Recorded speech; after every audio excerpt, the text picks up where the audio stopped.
the policies and all to Mr. Tareen, and I'd welcome you to take the to honor us with your policies and your.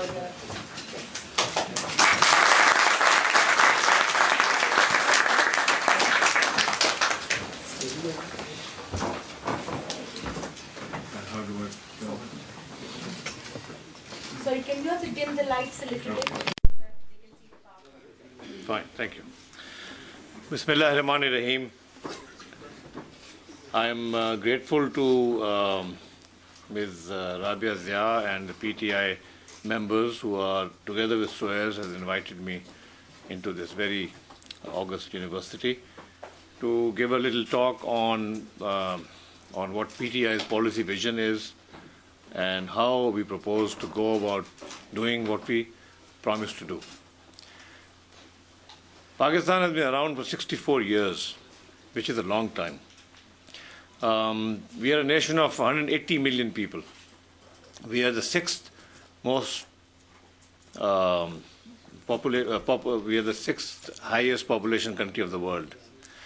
At the rate things are going with our birth rate, in about 25 to 30 years, perhaps we will be number 4 in the world.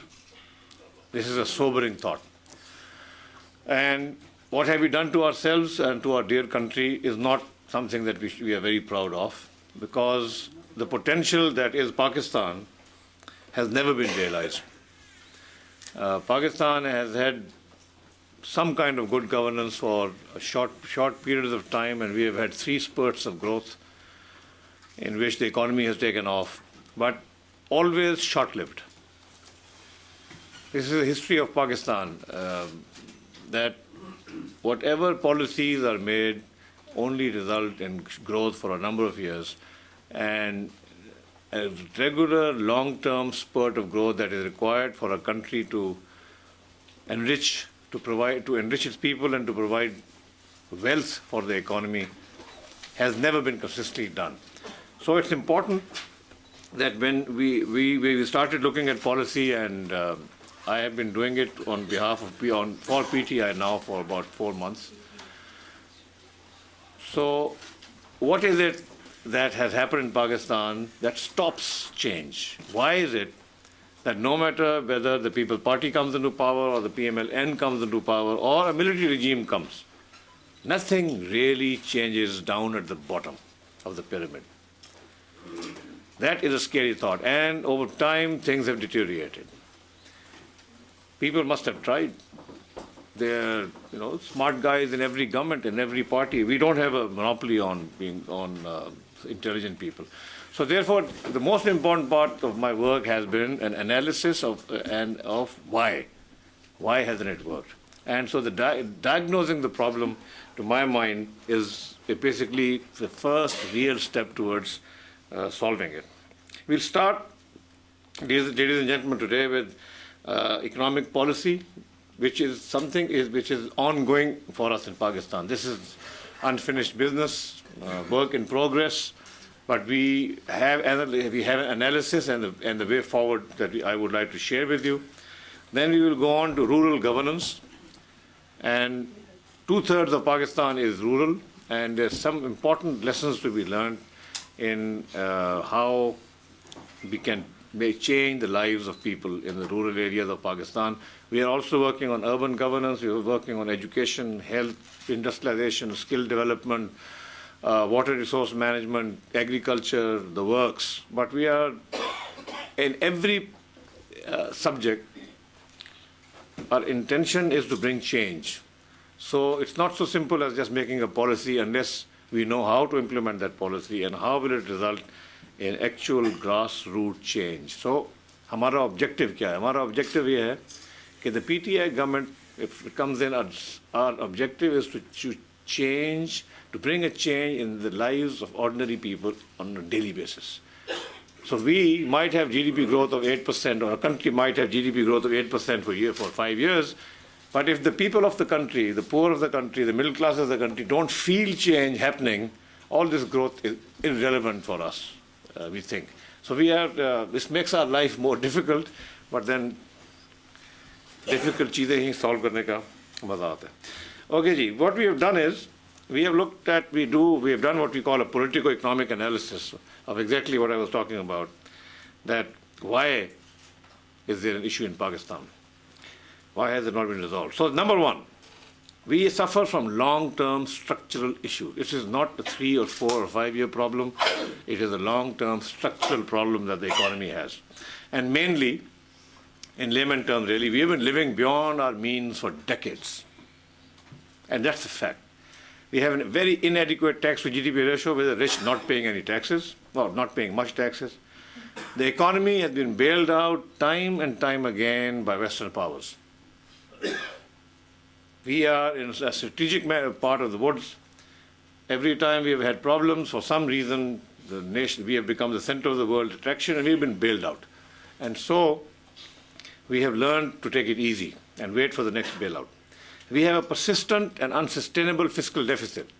We are spending more money than we have the revenue and the means to match that, and so our burden of debt is becoming more and more unsustainable. The second major point is that we have a permanently negative trade balance because we have a very low-tech and undiversified industrial base. 65 to 70% of our export earnings are from textiles. That's not a good place to be. And we are still stuck in this mode while the whole world has gone into a higher tech, into higher tech industries, but we are still stuck with our old undiversified low-tech base. We've also very critically failed to exploit indigenous natural resources. So we have God-given gifts of oil, gas, hydro, minerals, marble, etc., but we have ignored them.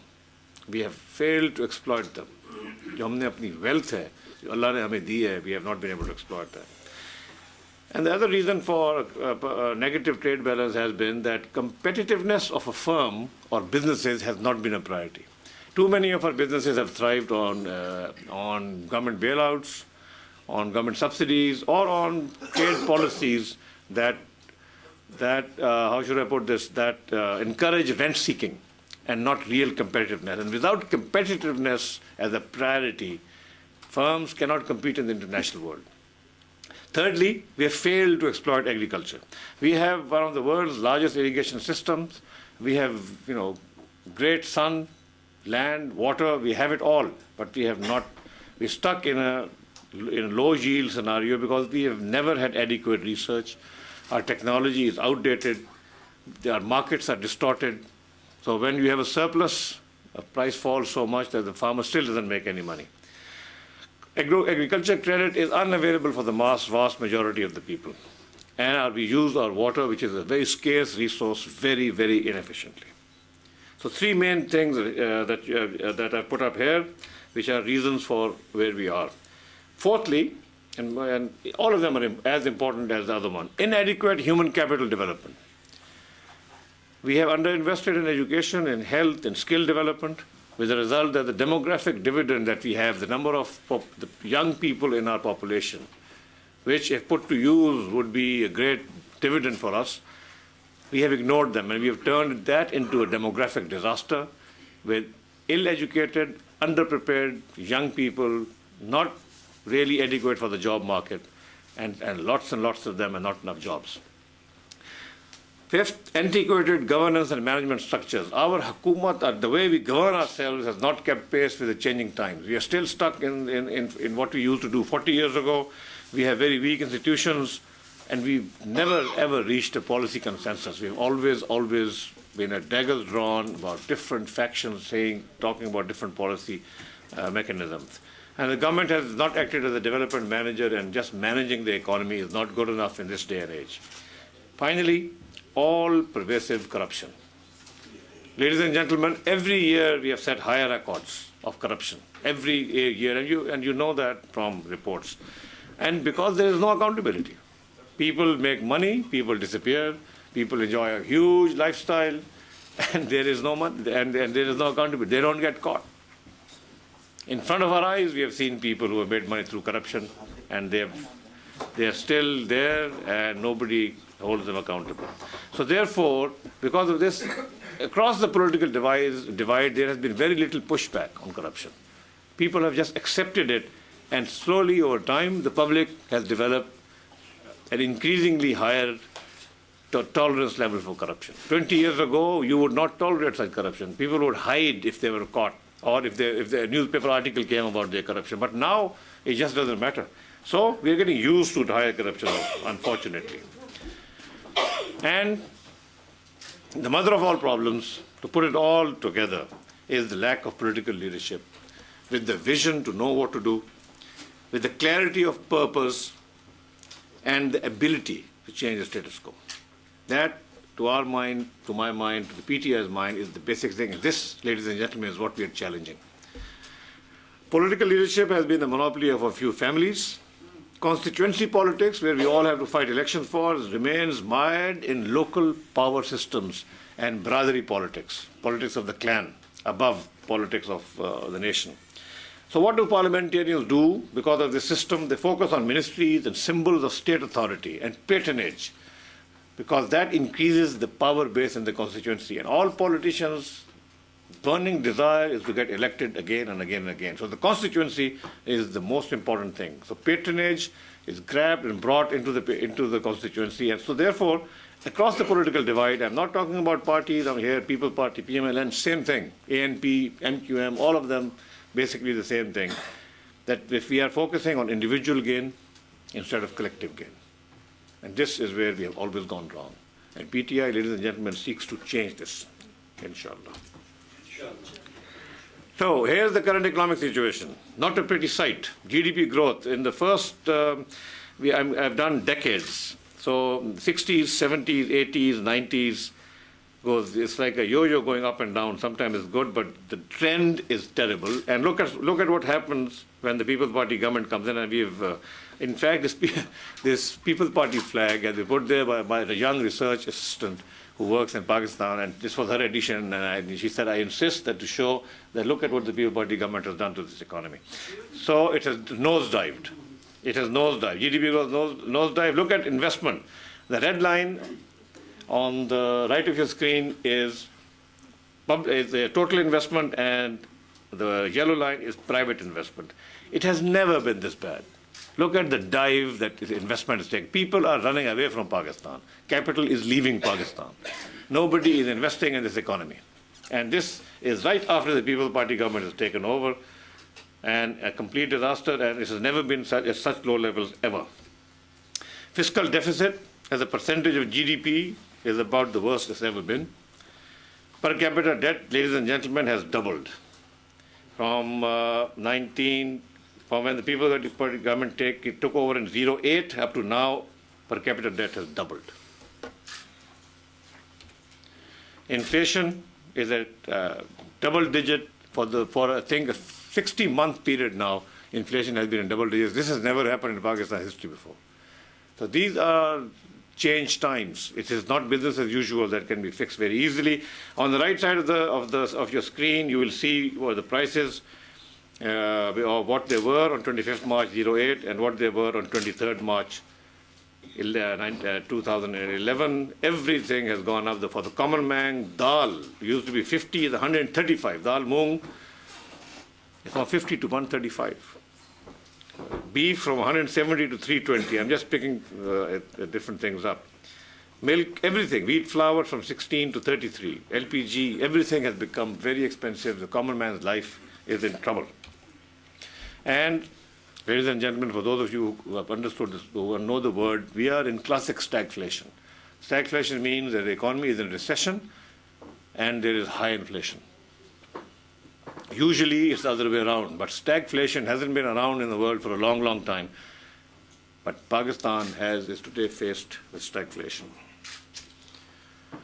So what happens with business as usual? During the next 2 to 4 years, we will have a broken economy and an empty treasury. That's it. It's just one way down. And whichever government comes in next, and we hope it will be ours, we'll have a huge, difficult task to face. And every day they're making it worse. The next budget, we expect it to be a disaster as well. Budget, they will come up with magical figures. It will all be wrong. And this is what our country of 180 million people, ladies and gentlemen, is looking at. So what's the way forward? Fortunately, solutions are possible and they are available. What is required, ladies and gentlemen, most important single thing is leadership, which is prepared to change the status quo. Without changing the status quo, nothing will happen in Pakistan. No good will come. And so, a leadership that has the will to do it, and the vision to know what to do, and finally the ability to get it done. That is the beginning of the change in Pakistan, if possible. We will have to declare national emergencies on revenue correction, expenditure reform, energy, human capital development, and institutional reform, all at once. All at once. We need to have lots of hours and lots of good people, but if we have the will and the vision and then the ability of a good human resource, ladies and gentlemen, this can be done. So all of these things are institutional reforms, which are governance reforms. The State Bank of Pakistan has to be made autonomous. We have a Bureau of Statistics which reports to the Prime Minister, which is not how it should be. It should be an independent number-crunching body that should give independent statistics of what's really going on in the country. Not every Bureau of Statistics head tries to please the government in power by trying to dress the problems down and to show good things to be much better than they are. We have to move away from rent-seeking economy towards innovation-based economy. We have to decentralize governance. We have to empower communities at the grassroots. And I will get to this when I talk about local government. And we have to bring our vast rural informal sector into the economy, into the formal economy. Tax to GDP ratio has to be radically changed. FBR, which is the revenue collecting agency, does not require just reform. It has to be reinvented. Perhaps it has to be, closed, and something new has to be created. Because with that structure, you can't get taxes. Finally, we have to hold tax evaders accountable. We have to penalize them. We have to name and shame without exception. This has never been done in Pakistan. And we need to document the economy. We have to have a GST, but with minimum exemptions, modern, at a reasonable level, not at the 16% level that is currently going on. All income has to be taxed. Politicians have to declare, civil servants declare income and taxes, all sorts of things. And the last point I would like to pay a little attention put a little attention on is black money whitening schemes. Today, the tragedy of Pakistan is that in this day and age, if you have made black money, say you've made $5 million of black money, if you've not paid any taxes, you've stolen it, or you've done whatever, all you have to do is go to the Hawala merchant and say, here is the Pakistani rupees equivalent to $5 million, send it outside and send me a telegraphic transfer back of $5 million. If that $5 million comes in from abroad, nobody can ask you a question. So you have instant white money. Costs you about current rates of 1.5% to 2%. Nowhere in the world is this allowed to happen. And then, Sone Pe Suhaga, about 3 weeks ago, the Zardari government has done another thing at the behest of the stock market mafia, which is that now they have said any money to be invested in the stock market of Pakistan, again, no questions will be asked. So they don't even want to pay that 1.5% to send the money out and bring it back in. How can you have a country in which some things like this are allowed to happen by official fiat? Real estate, we have huge real estate, locked, dead capital. Mall Road of Lahore has a huge, I think, a couple of miles on prime real estate where ministers live or bureaucrats live. That's not how it should be. They live in 8 canal, 1 acre house. Why? The British lived like that. So all of that has to be unlocked. That has to be, in the world, the good thing is that other countries have had similar problems and they have come up with solutions. So we will take best practice, and the way to do it is through things called real estate investment trusts, and that are created and in the PPP mode, which means public-private partnership mode. Capital markets have to be enhanced. Investment has to be sought after. PSE, public sector enterprises. The funny thing is, this Kerry Lugar bill promises Pakistan $1.5 billion a year, right? And the Americans always hit us on the head with this, that we are giving you so much money. That is $1.5 billion is how much these days? 90 plus 40, 135 billion rupees. Okay, that's the Kerry Lugar bill per year, out of which half of it goes back to America, but that's a different story. But the losses of private sector enterprises today, ladies and gentlemen, are in excess of 500 billion rupees a year. 500 billion a year. So that's almost 4 Kerry Lugar bills together. So when the Americans talk about the Kerry Lugar bill, we just tell them that your money is, it's a little bit of money. Our real problems are that we have to sort our own life out. But here we are wasting 500 billion rupees in this, and 800 billion rupees is lost to taxes every year.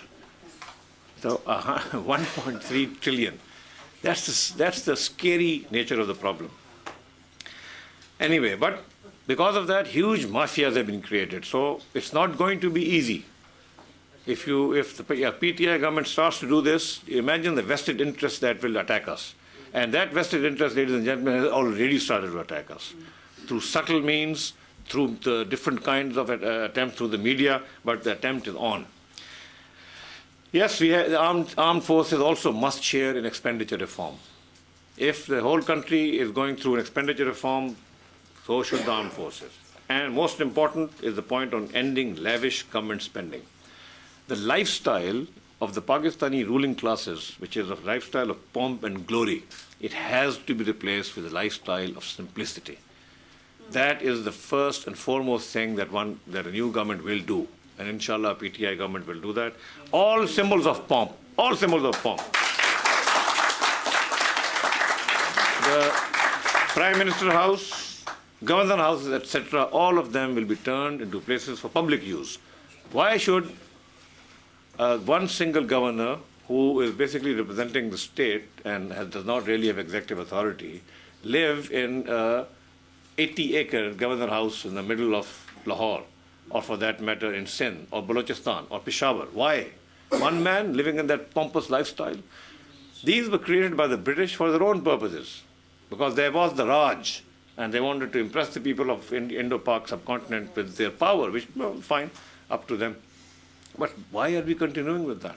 So the first day, as Imran Khan, our chairman, says in numerous speeches and talk shows, inshallah, the first day any PTI government takes over any province, the minute the chief minister is taking the oath and the cabinet is being sworn in, bulldozers will raise the walls of the government. And Imran Khan will not live in Prime Minister House, he promises us. So the point is, the amount of money saved in the national account level is not that large, but the symbolism is huge. And, I've been there in the corridors of power myself. It changes you, especially if you're the Prime Minister of Pakistan. You go into that house on the hill. There are about hundreds of people serving you. You are sitting in a meeting, and this I really find very funny. Nowhere else in the world have I gone to meetings where I've been served more than a cup of coffee or tea or biscuits. But in Pakistan, during a cabinet meeting or in big meetings, you have these bearers come in, samosas, samosas, prawns, barbecued, fried, and then people are sitting there waiting to eat, and it's very disruptive in a meeting to eat. But this is just because this is how it is. So we must radically curtail the size of government and its footprint on the economy. And we have, this is all details, but you can read it up there.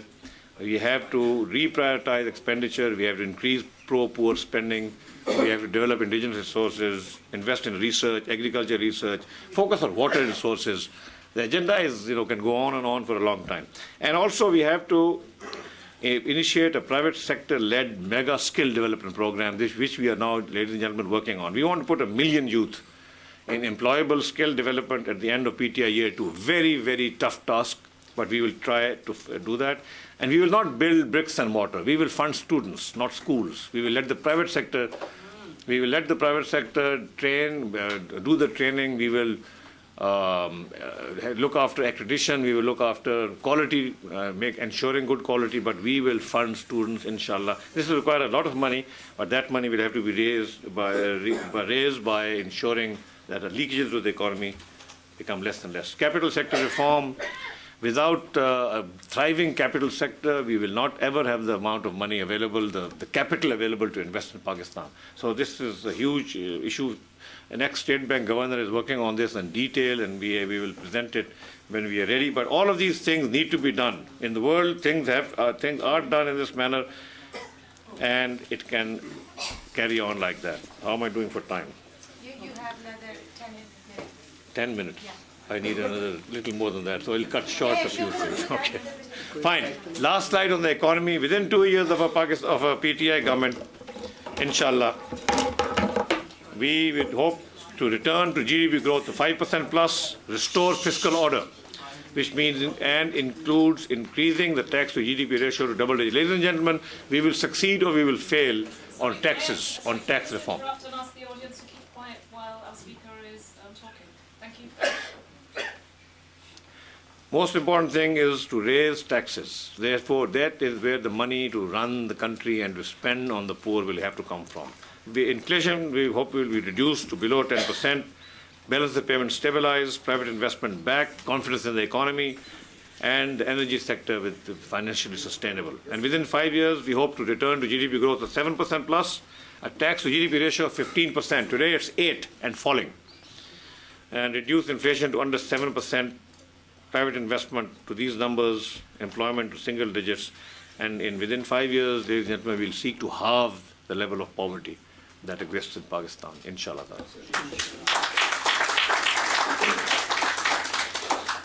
Now, a few slides on rural governance, because it's something that Khan Saab asked us to focus on as a priority.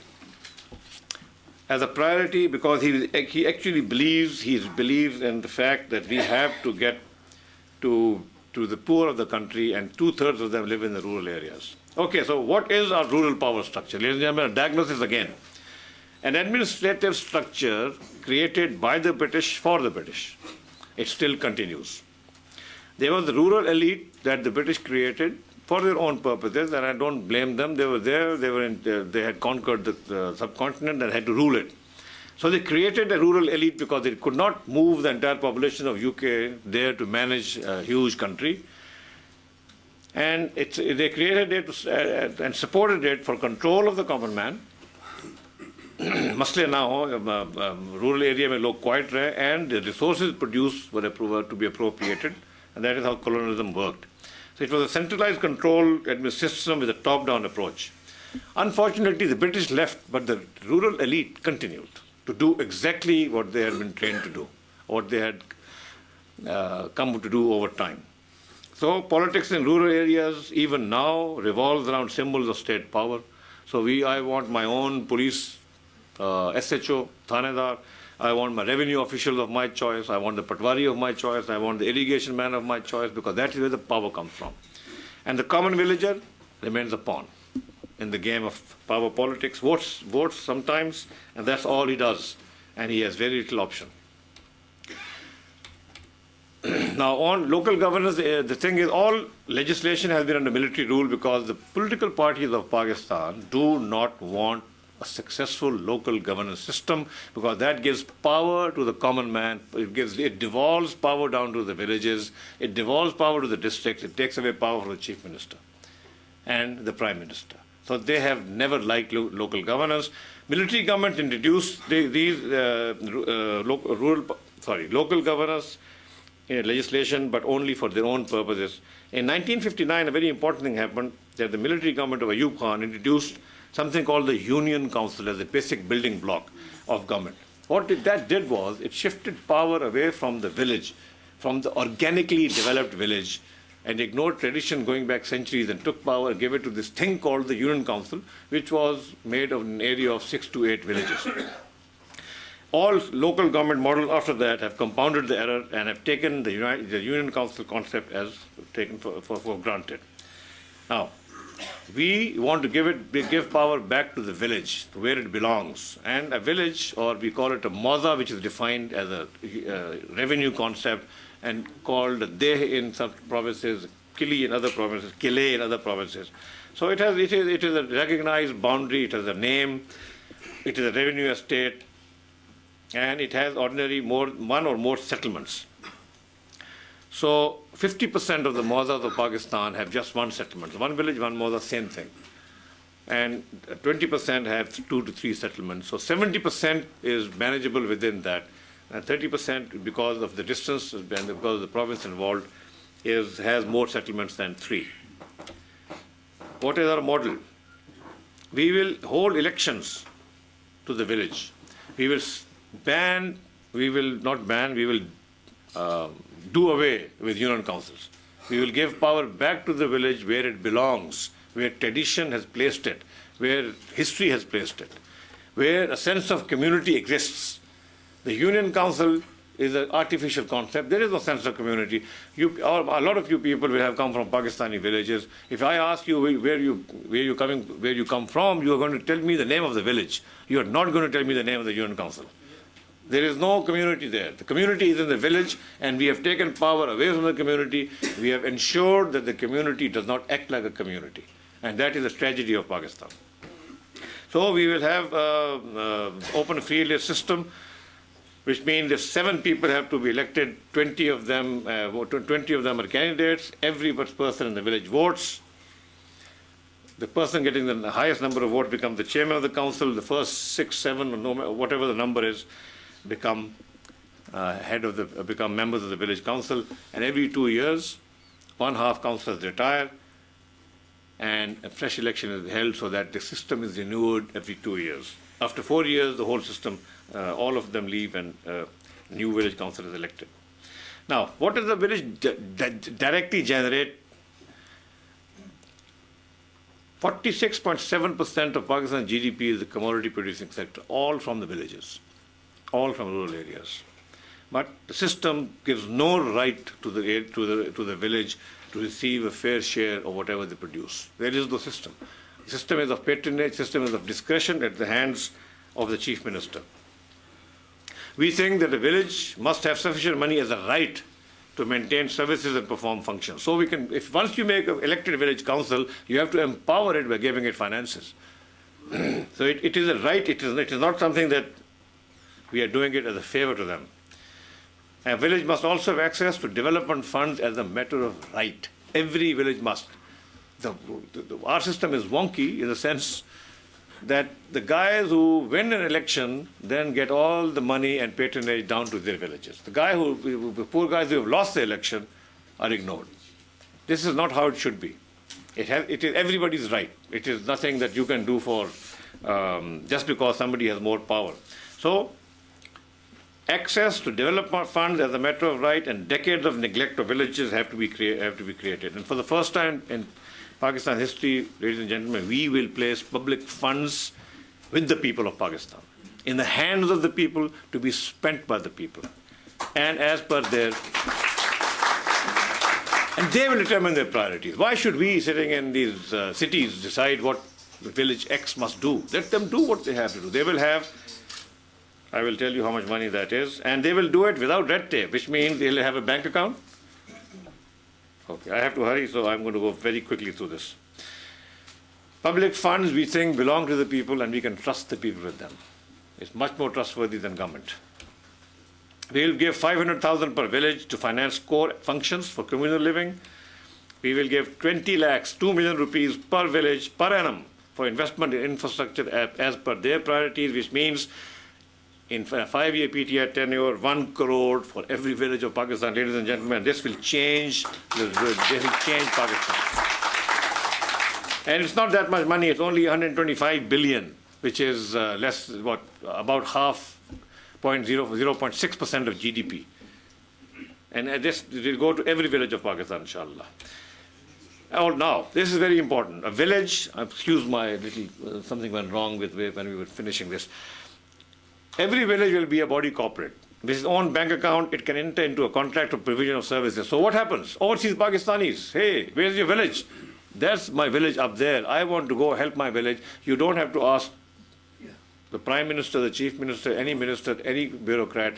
You call up the guy who's call up the village council and say, give me your bank account, this is what I want done, and you send money to the bank. You can adopt a village. So, and we will then get, when the village becomes a community, multiple things will happen. We will give them the right to establish markets, which have good effects on agriculture. And we will, as we have said, integrating overseas Pakistanis with the development of villages of their own origin or choice. And you will be able to Google and say, I spent my money in this village, that building is coming up or not. We will all have a database to help each other grow together. And we will have additional financing window at the district level so that village sewerage and water supply. This is a long thing, but I'm running out of time, so I'm going to skip this and go to something which is very important. Now, we will support the new village structure. For the last 60, 50 years now, villages have lost a sense of community. We will give it back to them and we will support them, and we will protect the village councils from the manipulations of vested interests that will lose power. We will develop user-friendly SOPs for functioning of them, of how to use the public funds. We will let them all go through a process of familiarization with these SOPs, a bit of training on how to run it, what community movements are. And again, overseas Pakistanis can play a very important role in doing that. And we will have a modern IT-based system for performance and financial audit, so we make sure that money is well spent. Legal empowerment, alternate dispute resolution, so-called old panchayat system, we will give it back to the people. Very nice. Thank you. We will, this will be supported by a law, and so the objective is to resolve as many disputes as possible without going up the chain and clogging up our courts. Village Council Chairman will be a Justice of the Peace under a particular section of the Criminal Code. He will be consulted for facts during investigation of an alleged crime. He will be able to stand up and say, no, this is a false case. Ye nahi ho sakta. And community oversight, last and final. A village council must be enabled to judge the performance of government functionaries who impact their lives. Right now, they are the power. Nobody can challenge them unless you are a politician and then you have put your own people there. So we will have different committees which will provide oversight, especially over the police, and meet at least once a month, review performance of the police, different committees from relevant VCs to ensure performance of all of these, health, education, irrigation, agriculture. We will, as I said before, the real change is going to be when we take power away from ourselves and we give it back to the people of Pakistan. But the village also will be responsible, will have responsibilities which we will ensure that they are fulfilling. Village record maintenance for births and deaths and marriages. By the way, the whole world does it this way, except we don't do it. We took it away and we gave it to this so-called Union Council. Establishing, maintaining common village services, preventive health care, sewerage, solid waste management. Go to the villages of Pakistan, they're not a pretty sight today. But you turn them into communities, you give them, empower them, give them money for expenses, for development, and the face of Pakistan will change. And so all of these things will be responsibility of the village. Future opportunities, once the community is there, once it's organized, we can have a village bank, and we are looking at how to do this. And this will provide the breakthrough in agriculture credit. And now that if you have an organized village, then organized people can come back and talk to the village as a community and not to each single farmer or each single village person. So you can get communal dairy farming services, agro-technology, you can aggregate small farmer demand for input, and actually the world will change because power will have gone back to the village. Thank you very much, ladies and gentlemen. In the energy policy,